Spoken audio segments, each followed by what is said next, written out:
எப்படி நான் வந்து இந்த பிராண்டை கொண்டு போய் நான் மக்கள் கிட்ட சேர்க்கிறது, அதுதான் இப்போ சேலஞ்ச். இருக்கிறது 30 பிராண்ட் 40 பிராண்டு. நான் முன்னாடியே சொன்ன மாதிரி அப்போ வந்து ஒரு பிராண்ட் 2 பிராண்ட் இருந்த டைம்ல வந்து அவன் நீடு வேற ஆப்ஷனே எல்லாம் நம்ம கிட்ட தான் வருவான்ற ஒரு சந்தோஷத்துல இருந்தாங்க. இப்போ எப்படி ஆயிடுச்சுன்னா இருக்கிறது 30 பிராண்டு, இந்த 30ல நான் எப்படி போய் அவன்கிட்ட போய் சேர்க்கிறது? அப்போ அவன் எப்படி வந்து அதை வந்து கஸ்டமர் வந்து எப்படி அதை சேனலைஸ் பண்றான்? இது எவ்வளோ பேர் வெளியே சொல்லியிருக்காங்கன்னு தெரியாது. ஆக்சுவலாக it can be revolution. 70% of the resumes வந்து இன்டர்வியூக்கு கால் ஃபார் பண்ணுறதுக்கு முன்னாடி கூகுள் சர்ச் பண்ணி தான் பண்ணுறாங்க. எல்லா கம்பெனிலையும் ரொம்ப கான்ட்ரவர்ஷியலான விஷயங்கள் எல்லாம் வந்து சோஷியல் மீடியாவில் தவிர்த்து சோஷியல் மீடியாவில் போடாதீங்க. அந்த கம்பெனிக்கு அது ஒத்து வராதுன்னு தெரிஞ்சு அவங்க கூப்பிட மாட்டாங்க. ஒரு கம்பெனியில் க்ரோ ஆகணும்னா மேலே இருக்கிறவங்களுக்கு தெரியாத விஷயம் உங்களுக்கு தெரியும். மேலே இருக்கிறவங்க எல்லாம் தெரிஞ்சிருக்கும், அதனால தான் அவங்க அங்கே இருக்காங்க. அவங்க தெரியாத ஒரு விஷயம் உங்களுக்கு தெரியணும் அப்படின்னாக்க அது இப்போ வந்த விஷயமா இருந்தால் தான் எப்பவுமே இருக்கும்.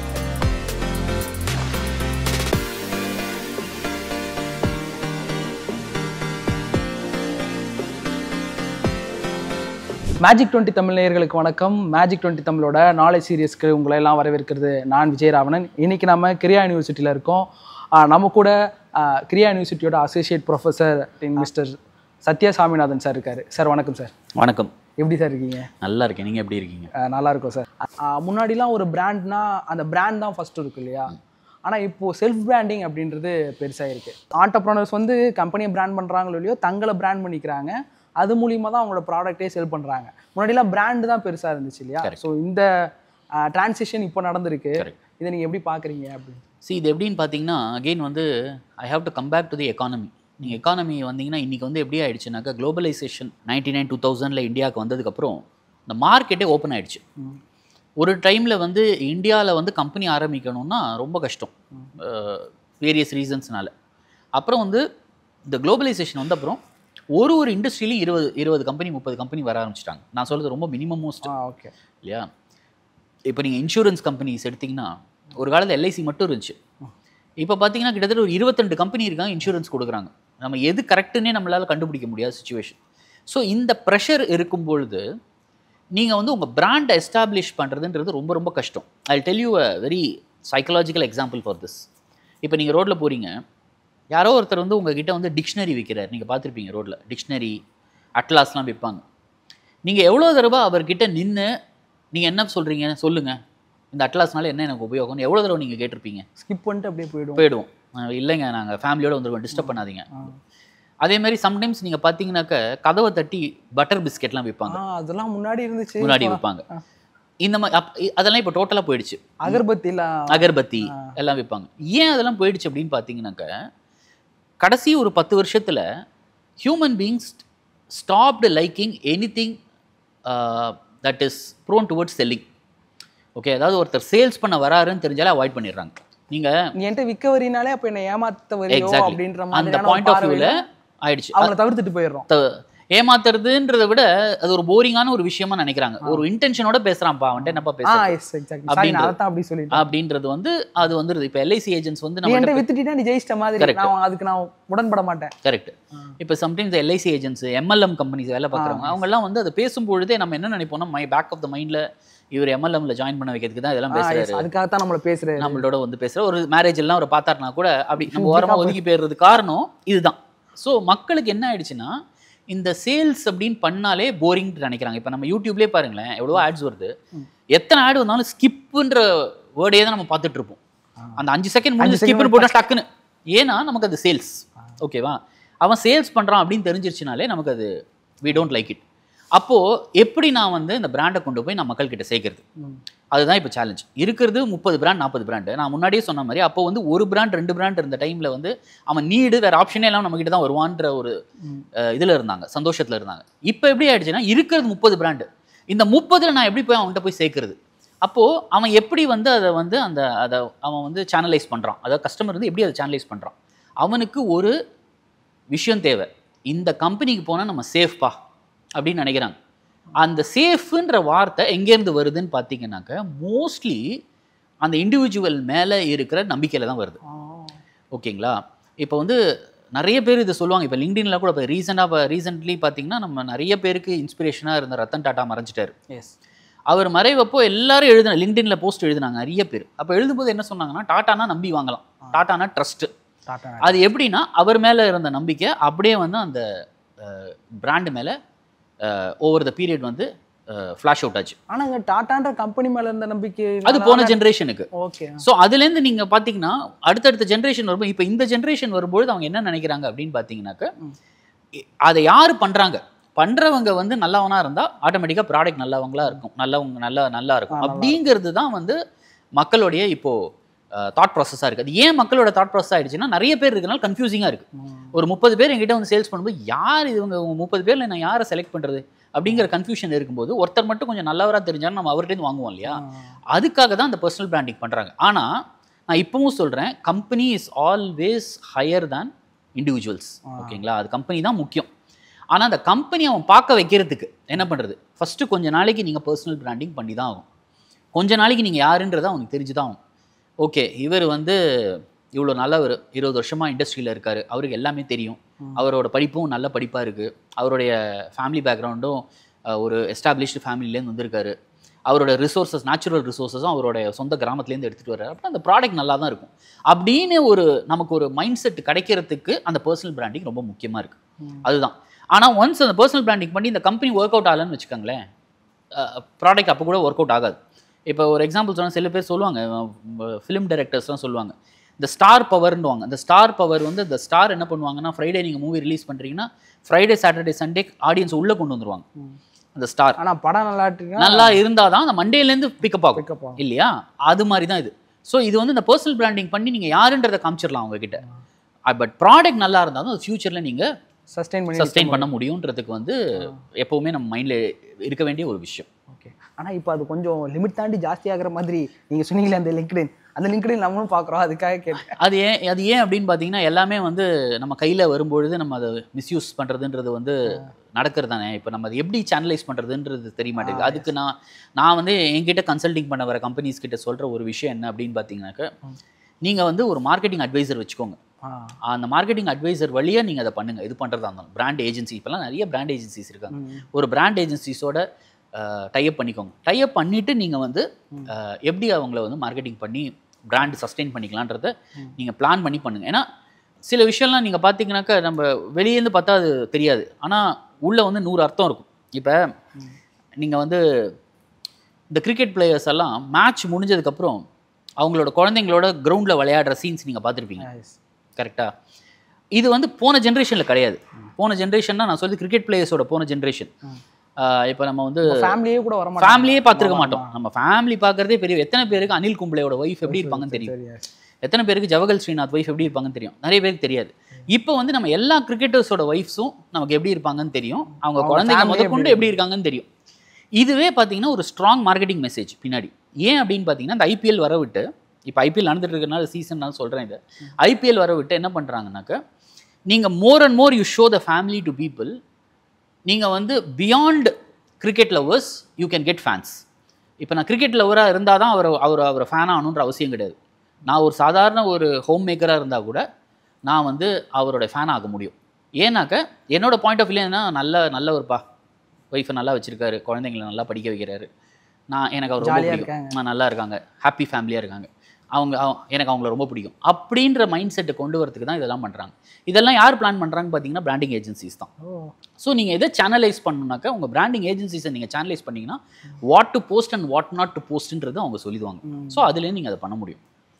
இப்போது இனிமே பிஸ்னஸ் ஸ்டார்ட் பண்ணுற ஆண்டர்ப்ரனர்ஸ்க்கு டிஜிட்டல் மார்க்கெட்டிங்கிறது ஆல்மோஸ்ட் கை வந்த காலம் மாதிரி ஆகிடும். பட் இதுக்கு முன்னாடி போன ஜென்ரேஷனில் பிஸ்னஸ் ஸ்டார்ட் பண்ணவங்களா இருக்கட்டும், அவங்கெல்லாம் இனிமேல் எப்படி இந்த மாதிரி டிஜிட்டல் மார்க்கெட்டிங்கை எப்படி கற்றுக்கிறது, அதுக்கு நீங்கள் என்ன டிப்ஸ் கொடுப்பீங்க?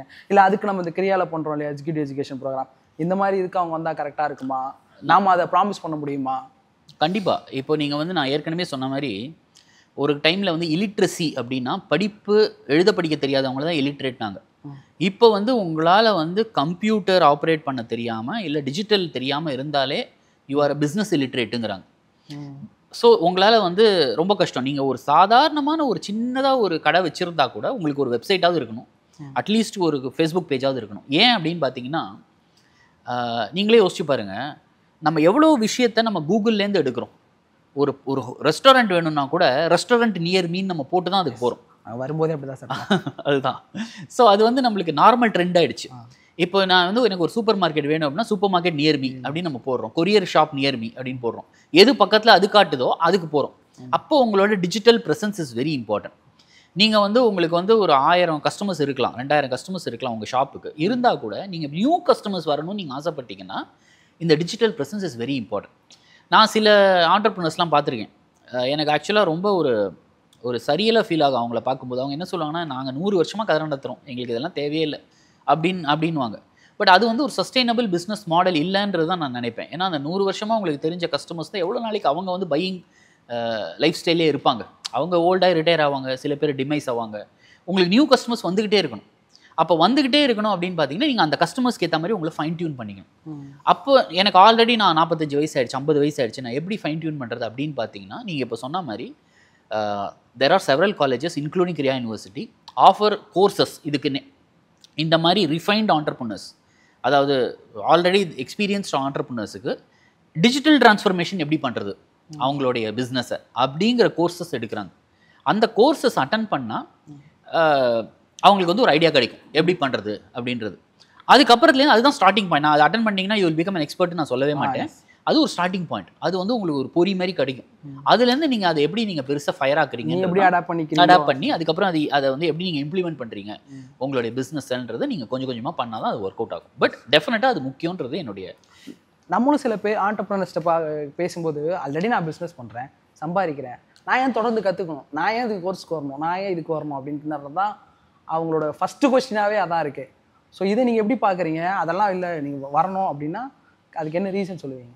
அது ஏன்னாக்கா நீங்கள் காரை வந்து நீங்கள் மெக்கானிக் ஷெட்டில் விடுறீங்க இல்லையா, பைக்கை விடுறீங்க, உங்களால் ஒரு எதிர்த்து எதாவது கேள்வி கேட்க முடியுதா? நான் நீங்கள் ஆட்டோமொபைல் இன்ஜினியராக இருந்தால் தான் உங்களால் எதாவது கேட்க முடியும். இல்லைன்னா அவங்க என்ன சொல்கிறாங்களோ அதான் காசு. சார் 10,000 ரூபா ஆயிடுச்சு, எப்படி 10,000 ரூபா ஆச்சு, அதை மாற்றினேன் சார், இதை மாற்றினேன் சார் சொல்கிறாரு.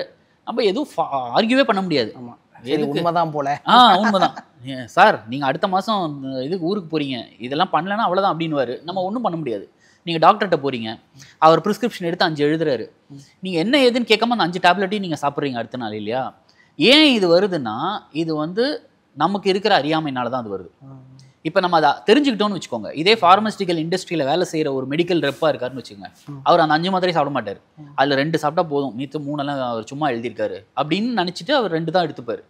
எதுக்கு நான் இதை சொல்கிறேன்னா, மெரி ஆண்டர்ப்ரனர்ஸ் என்ன நினைக்கிறாங்கன்னா, நான் அந்த ஏஜை கிராஸ் பண்ணி வந்துட்டேன்ப்பா, I already miss the bus, நான் எதுக்கு வந்து இப்போ புதுசாக ஒன்று கற்றுக்கணும், அதுக்கு வேலை ஒரு டிஜிட்டல் மார்க்கெட்டிங்கில் ஒரு ஆளை போட்டுக்கிறேன், ஒரு ஏஜென்சி போட்டுக்கிறேன், அவன் பார்த்துக்கிட்டோம். கரெக்டு தான், நீங்கள் உங்களால் அது பண்ண முடியாது. ஏன்னா டிஜிட்டல் மார்க்கெட்டிங் 24/7 வேலை, உங்களால் அது முடியாது. ஆனால் அவங்க கிட்ட என்ன வேலை வாங்கணும்னு உங்களுக்கு தெரியணும்ல, அதுக்கு நீங்கள் கற்றுக்கணுன்ற. சொல்கிறது உண்மையாக போய் ஏன்னா இப்போல்லாம் என்ன பண்ணுறாங்கனாக்கா, நீங்கள் வெப்சைட்லாம் வந்து ஒரு 1000 ரூபாய்க்கு 2000 ரூபாய்க்குள்ளே வெப்சைட் வாங்கிடலாம். ஆனால் அவங்க எப்படி பில்லு போடுறாங்கன்னா, வெப்சைட் வந்து 15,000 ரூபாய், 18,000 ரூபாய், 25,000 நிறைய பண்ணுறாங்க. ஸோ உங்களுக்கு அது தெரியணும். அப்போ அது தெரிஞ்சால் தான் வந்து உங்களால் அதை கொஸ்டின் பண்ண முடியும். நீங்கள் பிஸ்னஸில் இருக்க வேணாம் நீங்கள் நினச்சிட்டிங்கன்னா அப்புறம் உங்களுக்கு அது அவசியம் இல்லை. பட் நீங்கள் சஸ்டெயின் பண்ணி இந்த பிஸ்னஸை நானும் நடத்தணும், அதுக்கப்புறம் என்னுடைய அடுத்த ஜென்ரேஷனும் நடத்தணும்னு நீங்கள் ஆசைப்பட்டீங்கன்னா நீங்கள் இங்கே அந்த இடத்துல ட்ரான்ஸ்ஃபார்ம் ஆகியே ஆகணுன்றது என்னுடைய லேர்னிங்கிறது இருந்துக்கிட்டே இருக்கணும். லேர்னிங்கிறது கம்பல்சரியாக இருக்கணும், இருந்தே ஆகணும். அதுவும் இந்த விஷயத்தில் இருந்தே ஆகணும். இது ஏதோ ஒரு ஏலியனான ஒரு விஷயம் கிடையாது. இது வந்து இது இப்படி தான் இருக்க போகுது வேர்ல்டு அப்படின்னா நம்ம மாதிரி தான் ஆகும், வேறு ஆப்ஷன் கிடையாது. ஏன்னா அந்த வேர்ல்டு தான் நம்ம பிஸ்னஸ் பண்ண போகிறோம். அந்த வேர்ல்டு தான் நம்ம பிஸ்னஸ் பண்ண போகிறோம். எக்ஸாக்ட்லி. சார், இப்போது எக்ஸிக்யூட்டிவ் எஜுகேஷன் ப்ரோக்ராம் வந்து கிரியா யூனிவர்சிட்டியில் பண்ணுறோம், நீங்கள் நிறைய பேட்சஸ் பார்த்துருப்பீங்க. ஸோ அவங்க என்ன மாதிரி எக்ஸ்பெக்டேஷன்ஸோட வராங்க அப்படின்னு நீங்கள் நினைக்கிறீங்க? நம்ம அந்த எக்ஸ்பெக்டேஷன்ஸ் எப்படி மீட் பண்ணுறோம்? ஏன்னா ஒரு ஸ்டூடெண்ட்னா அவனுக்கு ஒரு அஜெண்டா இருக்கும், 3 வருஷம் வரோம், நீங்கள் சொன்ன மாதிரி கேம்பஸ் இன்டர்வியூவில் செலக்ட் ஆகி போயிடணும். ஆனால் வரவங்க ஆல்ரெடி டிஃப்ரெண்ட் ஏஜ் கேட்டகரியில் இருப்பாங்க, டிஃப்ரெண்ட் பிஸ்னஸ் பண்ணுறவங்களா இருப்பாங்க. அவங்க என்ன மாதிரியான எக்ஸ்பெக்டேஷன்ஸோட வராங்கன்னு நினைக்கிறீங்க? ஒரு விஷயம் வந்து நீங்கள் பார்த்தீங்கன்னா, இது எவ்வளோ பேர் வெளியே சொல்லியிருக்காங்கன்னு தெரியாது. ஆக்சுவலாக இட் கேன் பி ரெவல்யூஷன். நிறைய பேர் வெளியே சொன்னதில்லை இது. 70% ஆஃப் த சிவிஸ், நான் சொல்கிறது வந்து ரெஸ்யூமேஸ், 70% ஆஃப் த ரெஸ்யூமேஸ் வந்து இன்டர்வியூக்கு கால் ஃபார் பண்ணுறதுக்கு முன்னாடி கூகுள் சர்ச் பண்ணி தான் பண்ணுறாங்க. எல்லா கம்பெனிலையும் நீங்கள் யாருன்றதை அவங்க கூகுளில் பார்த்துட்டு தான் உங்களை கூப்பிடுவாங்க. நான் வந்து நம்ம ஸ்டூடெண்ட்ஸ் கிட்ட கூட சொல்லுவேன், நீங்கள் வந்து ரொம்ப வந்து பொலிட்டிக்கலாக, ரொம்ப வந்து ரிலீஜியஸாவோ ஆன்டி ரிலீஜியஸாவோ ரொம்ப கான்ட்ரவர்ஷியலான விஷயங்களெல்லாம் வந்து நீங்கள் ரொம்ப சோஷியல் மீடியாவில் போடாதீங்க. ஏன்னா 100% பார்ப்பாங்க அவங்க. இவங்க வந்து இந்த பர்டிகுலர் விஷயத்தை வந்து ரொம்ப சப்போர்ட் பண்ணுறாங்க இல்லை ரொம்ப அப்போஸ் பண்ணுறாங்க, எதுவாக இருந்தாலும் 2 சைடாக இருந்தாலும் அந்த கம்பெனிக்கு அது ஒத்து வராதுன்னு தெரிஞ்சு அவங்க கூப்பிட மாட்டாங்க. அது ரொம்ப ரொம்ப இம்பார்ட்டன்ட். அப்போது இங்கே என்ன ஆகுதுன்னா 70% ஆஃப் த சிவி வந்து உள்ளே கூப்பிட்றது வந்து கூகுளில் நீங்கள் யாருன்றதை பார்த்துட்டு தான். நான் வந்து உங்கள் பேரை டைப் பண்ணுறேன், விஜயகுமார் அப்படின்னு டைப் பண்ணுறேன், மேஜிக் தமிழ் போடுறேன், என்ன வருதோ அதுதான் நீங்கள். அப்போ என்ன ஆகுதுன்னா உங்களோட சிவி வந்து நீங்கள் அனுப்புகிற சிவி இருக்கு இல்லையா, ஒரு கம்பெனிக்கு நீங்கள் வேலைக்கு போகிறீங்கன்னா அந்த கம்பெனி இன்டர்வியூக்கு நீங்கள் அனுப்புகிற சிவி வந்து அது வந்து ஒரு செகண்டரி டேட்டா தான். ப்ரைமரி டேட்டா வந்து உங்களோட டிஜிட்டல் ப்ரெசன்ஸ் தான். அந்த டிஜிட்டல் ப்ரெசன்ஸை எப்படி பில்டு பண்ணுறது அப்படின்றதுக்காக தான் மெயினாக வருவாங்க நம்மளுடைய ஒர்க் ஷாப்புக்கு. நீங்கள் பார்த்தீங்கன்னாக்கா நிறைய பேருக்கு அது இல்லை. என் பேரை போட்டால் சில பேர் சொல்லுவாங்க, பெருமையாக சொல்லுவாங்க, என் பேரை போட்டால் எதுவுமே வராதுன்னு. அதுவுமே எதுலையுமே இல்லை அப்படின்னு சொல்லி ஃபேஸ்புக்லாம் டீஆக்டிவேட் பண்ணிட்டேன் நான் இருக்கிற பிஸிக்கு அப்படின்னா அது மாதிரி ஒரு டேஞ்சரஸான ஸ்டேட் கிடையாது. ஏன்னா ஒரு மனுஷன் வந்து அவர் டிஜிட்டல் ப்ரெசன்ஸே இல்லை அப்படின்னா ஃபஸ்ட்டு கொஸ்டின் இந்த கம்பெனிஸ்க்குலாம் என்ன தோணுன்னா, இவங்க ஏன் ஹைட் பண்ணுறாங்க, யாராக இருக்கும் இவங்க, வேணாம்ப்பா டெய்ஸியாக இருக்குது, இவரை கூப்பிட வேணாம். ஓகேங்களா, இது தப்பாக ரைட்டான்றதை ஆர்கியூ பண்ணுறதுலாம் வேறு. இதுதான் நடக்குது, நான் நடக்கிறத சொல்கிறேன். ஓகேங்களா, ஹெச்ஆரில் இதை பண்ணுறாங்க, 100% மெனி கம்பெனிஸ் இதை பண்ணுறாங்க. ஸோ நீங்கள் டிஜிட்டல் ப்ரெசன்ஸை பில்டு பண்ணியே ஆகணும். நீங்கள் யாருன்றதை நீங்கள் பில்ட் பண்ணியே ஆகணும். அதுக்கு நீங்கள் எப்படி பண்ணுறதுன்னு தெரிஞ்சுக்கிறதுக்கு நீங்கள் வந்து ஆல்ரெடி ஒரு கம்பெனியில் ஒரு 10 வருஷமாக வேலை பார்க்குறீங்க, இல்லை வேறு டிஃப்ரெண்ட் கம்பெனிஸில் ஒரு 15 வருஷம் ஒர்க் எக்ஸ்பீரியன்ஸ் இருந்துச்சுன்னா கூட you need to know how to tell the world what is your experience. அது தெரிஞ்சால் தான் நீங்கள் வந்து உங்களை பெட்டரான ஆப்பர்ச்சுனிட்டிஸுக்கு உங்களை நீங்கள் தயார்படுத்திக்கவே முடியும். ஸோ மெயினாக நீங்கள் பார்த்தீங்கன்னா யார் வருவாங்கன்னு பார்த்தீங்கன்னா, இதை இப்போ ஒரு கம்பெனியில் இருக்கேன், இந்த கம்பெனியோட பெட்டர் கம்பெனி போகணும், பெட்டர் டெசிஷன் பண்ணணும் அப்படின்னா இந்த மாதிரி ஒர்க் ஷாப்ஸ் நீங்கள் அட்டன் பண்ணி தான் ஆகும். இன்னொன்று பார்த்தீங்கன்னா, ஒரே கம்பெனியில் இருக்கேன் ஆனால் என்னை விட அவருக்கு ப்ரமோஷன் கொடுக்குறாங்க, எனக்கு கொடுக்க மாட்டேங்கிறாங்க அப்படின்னு நிறைய பேர் இருப்பாங்க. அது ஏன்னு நீங்கள் கொஞ்சம் யோசிச்சு பார்த்தீங்கன்னா, நீங்கள் அந்த நெகட்டிவ் ஆஸ்பெக்ட்ஸ்லாம் விட்டுருங்க. பாஸ்க்கு பிடிச்சிருக்கு, அதை பற்றி நம்ம இப்போ பேசலாம், அந்த பாலிடிக்ஸ் வேணாம். நீங்கள் ரைட் ஆஸ்பெக்டில் பார்த்தீங்கன்னா அவருக்கு something he knows something better than you. அந்த பெட்டர் என்னவா இருக்கும்னு பார்த்தீங்கன்னா, probably technologically he will be sound, he or she will be sound. அவங்க வந்து சவுண்டாக இருக்கிறதுனால தான் அவங்கள மேலே, ஏன்னா டாப் மேனேஜ்மெண்ட் எப்போவுமே எப்படி பார்க்குறாங்கன்னு பார்த்தீங்கன்னாக்கா, யார் ஒருத்தன் அடாப்டபுளாக இருக்கானோ அவனை தான் வந்து டாப் மேனேஜ்மெண்ட்டுக்கு ரொம்ப பிடிக்கும். டாப் மேனேஜ்மெண்ட்டில் அப்படி இருக்காங்களான்றது வேறு விஷயம். பட் ஆனால் அவங்க கீழே இருக்கிறவங்க அப்படி இருக்கணும் கண்டிப்பாக ஆசைப்படுவாங்க. ஸோ நீங்கள் அதை வந்து உங்களை அடாப்ட் பண்ணிக்கணும். நீங்கள் இன்றைக்கி என்ன நடக்குது, இன்னி தேதியில் என்னோட கம்பெனி ஏன் வந்து கூகுளில் ஃபஸ்ட் பேஜில் வரமாட்டேங்குது, ஏன் இது இன்னும் 10th பேஜில் இருக்குது, ChatGPT பொறுத்த வரைக்கும் என் கம்பெனியை பொறுத்த வரைக்கும் என்ன சொல்கிறாங்க அப்படின்றது அளவுக்கு உங்களுக்கு டீட்டெயிலாக தெரிஞ்சிருக்கணும். அப்போ தெரியணும்னா நீங்கள் அதை பற்றி ஓரளவுக்கு ஐடியா கிடைக்கணும். அது பண்ணணும்னா என்ன பண்ணணும்? இப்போ நான் வந்து என்னோட கம்பெனி வந்து ஒரு எக்ஸாம்பிள் சொல்ல பாருங்களேன். நான் வந்து ஒரு ஐடி கம்பெனியில் வேலை பார்க்குறேன். த பெஸ்ட் ஐடி ப்ரோக்ராமிங் கம்பெனின்னு ஒருத்தர் கூகுளில் டைப் பண்ணால் என் கம்பெனி வந்து 5th பேஜில் வருது. அது ஃபஸ்ட்டு பேஜில் ஃபஸ்ட்டு லிங்காக வரணும்னா நான் என்ன பண்ணணும்னு தெரியணும். தெரிஞ்சவங்களுக்கு தான் ப்ரமோஷன் கிடைக்கும். ஏன்னா நான் அடிக்கடி சொல்லுவேன் ஒரு விஷயம், நீங்கள் வந்து ஒரு கம்பெனியில் க்ரோ ஆகணும்னா மேலே இருக்கிறவங்களுக்கு தெரியாத விஷயம் உங்களுக்கு தெரியணும். எது இருக்க முடியும், மேலே இருக்கிறவங்க எல்லாம் தெரிஞ்சிருக்கும், அதனால தான் அவங்க அங்கே இருக்காங்க இல்லையா. மோஸ்ட்லி நான் சொல்கிறது சிஓலேன்னு சொல்கிறேன், அவங்க எல்லாமே பார்த்து தான் வந்திருப்பாங்க. ஒரு 30 வருஷம் எக்ஸ்பீரியன்ஸ் போட்டு வந்திருப்பாங்க, 10 வருஷம் எக்ஸ்பீரியன்ஸ், 20 இயர்ஸ் எக்ஸ்பீரியன்ஸ் போட்டு வந்திருப்பாங்க. ஸோ அவங்க தெரியாத ஒரு விஷயம் உங்களுக்கு தெரியணும் அப்படின்னாக்க அது இப்போ வந்த விஷயமா இருந்தால் தான் எப்போவுமே இருக்கும். ஏன்னா அவங்களுக்கு தெரிஞ்சிருக்காருங்க, டைம் இருந்திருக்காது. ஆனால் உங்களுக்கு அந்த டைம் இருக்கும். நீங்கள் அப்டேட்டடாக இருந்தீங்கன்னா உங்களை கண்டிப்பாக பிடிச்சிடும். ஓகே, இந்த பர்சன் தான் நமக்கு வேணும், இவரை கொஞ்சம் மேலே தூக்கி விடுவோம், அப்லிஃப்ட் பண்ணுவோம், அப்படி தான் ப்ரமோஷன் கிடைக்குது. கூடவே வச்சுப்போம். அதுக்கு தான் வந்து நீங்கள் இந்த மாதிரி கோர்சஸ் அட்டென்ட் பண்ணி நீங்கள் வந்து உங்களை அப்டேட் பண்ணிக்கணும். ரொம்ப ரொம்ப இம்பார்ட்டன்ட். இன்றைக்கி தேதியில் வந்து எனக்கு தெரிஞ்ச எல்லா கம்பெனிலையுமே பெர்ஃபார்மர் பெரிஷ் தான் இல்லையா, அந்த கான்செப்ட் தான். இப்போ நம்மளுடைய எங்கள் அப்பாவுடைய டைம் பீரியட்லாம் பார்த்தீங்கன்னா ஒரு கம்பெனியை ஜாயின் பண்ணி 30 வருஷம் அங்கேயே சர்வீஸ் போட்டு ரிட்டையர் ஆகிடுவாங்க. பட் நம்ம கம்பெனி, நம்மளுடைய இண்டஸ்ட்ரி, நம்மளுடைய ஜென்ரேஷனுக்கு அப்புறத்துலேருந்து எப்படி ஆயிடுச்சு, எஸ்பெஷலி ஆஃப்டர் 2000 எப்படி ஆயிடுச்சுன்னா 2 வருஷம் ஒரு கம்பெனி, 3 வருஷம் ஒரு கம்பெனி, 2 வருஷம் அவ்வளோதான். அதுக்கப்புறம் இன்னொரு கம்பெனி. இப்போ இந்த ஜென்ரேஷன் அது கூட 3 மாதம் 4 மாதம். ஸோ அது வந்து அவங்க நம்ம கொஞ்சம் வயசானவங்க வந்து அது கிண்டலாக சொல்லுவாங்க, நீங்கள்லாம் வந்து ஸ்கேப் கோட்ஸு ஒரு இடத்துல ரொம்ப. அது ஆக்சுவலாக உண்மை கிடையாது. உண்மை என்னன்னா அவங்களுக்கு ஜம்ப் பண்ணுறதுக்கு அந்த டைமில் கம்பெனிஸ் கிடையாது. நமக்கு அப்படி கிடையாது. நமக்கு வந்து நிறைய கம்பெனிஸ் இருக்குன்றதால ஆப்பர்ச்சுனிட்டி வந்துகிட்டே இருக்குது. அந்த ஆப்பர்ச்சுனிட்டி நீங்கள் இன்க்ரீஸ் பண்ணிக்கணும் அப்படின்னீங்கன்னா நீங்கள் அப்டேட்டடாக இருந்தே ஆகும். அப்போ அப்டேட்டடாக எப்படி இருக்கிறதுன்னு பார்த்தீங்கன்னா இந்த மாதிரி கோர்சஸ் தான் உங்களை அப்டேட் பண்ணும். ஏன்னா இல்லை உங்களால் ஒரு 1 இயர் 2 இயர்ஸ்லாம் லீவ் போட்டு போய் படிக்க முடியாது. இது சும்மா ஒரு 3 days 5 days they will give you a gist. அந்த ஜிஸ்ட்டை வச்சுட்டு நீங்கள் எப்படி நம்ம வந்து இன்னும் கொஞ்சம் புதுசாக அதில் டீட்டெயிலாக படிக்கலாம் அப்படின்றத அப்புறம் யோசிக்கலாம். Yes true sir. நான் அடுத்து கேட்கலாம்னு நினச்சேன், நம்ம எக்ஸிக்யூட்டிவ் எஜுகேஷன் ப்ரோக்ராம் நம்ம என்னெல்லாம் ப்ராமிஸ் பண்ண போகிறோன்னு. ஆனால் அதுக்கு தேவையே இல்லை, நீங்கள் ரொம்ப அழகாக அடிக்கிட்டீங்க. எனக்கு தேங்க்யூ ஸோ மச் சார். இவ்வளோ நேரம் எங்கள் கூட இருந்து ஆடியன்ஸ்க்கும் சரி எங்களுக்கும் சரி நிறைய எஜுகேட் பண்ணீங்க. தேங்க்யூ. நான் வந்து மேஜிக் தமிழுக்கு ரொம்ப தேங்க்ஸ் சொல்கிறேன். ஏன்னா எனக்கு வந்து என்னோட கருத்துக்களை வெளியே சொல்கிறதுக்கு ஒரு நல்ல பிளாட்ஃபார்மாக அமைஞ்சிச்சு. Thank you very much sir. Thank you so much.